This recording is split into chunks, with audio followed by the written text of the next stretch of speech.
আসসালামু আলাইকুম রহমতুল্লাহি বারাকাতুহু।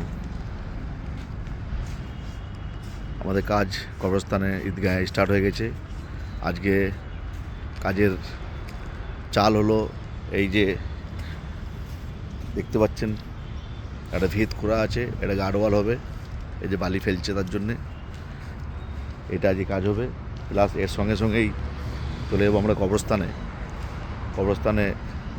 যে রাস্তাটা তৈরি হচ্ছে, আগের ভিডিওতে আপনারা দেখেছেন, সেই রাস্তার যত পুরনো ইট আছে সেই ইঁটটাকে ওঠাবার জন্য দুটো লেবার লাগানো হয়েছে।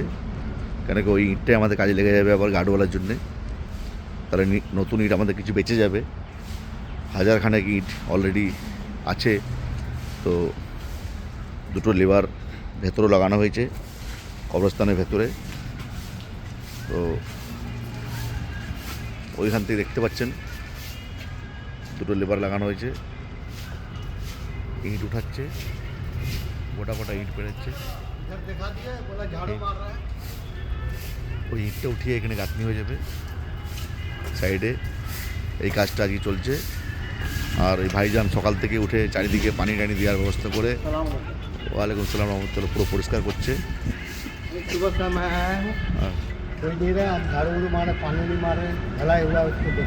बहुत अल्हम्दुलिल्लाह, बहुत अच्छी बात है। अल्लाह का घर तो सबको देखना है। জি জি জি, পুরো মসজিদ পরিষ্কার করেছে, পুরো চাতালে জল দিয়েছেন, পুরো যত ঢালাই হয়েছে সব ঢালাই ভিজিয়েছে পানি দিয়ে, সামনে রাস্তাতে পুরো পানি দিয়েছে। ওনার জন্য একটু দোয়া করবেন, ওনার শরীর অসুস্থ, তাও এত কাজ করছে। রাখলাম। আসসালামু আলাইকুম রহমতুল্লাহি বারাকাতুহু।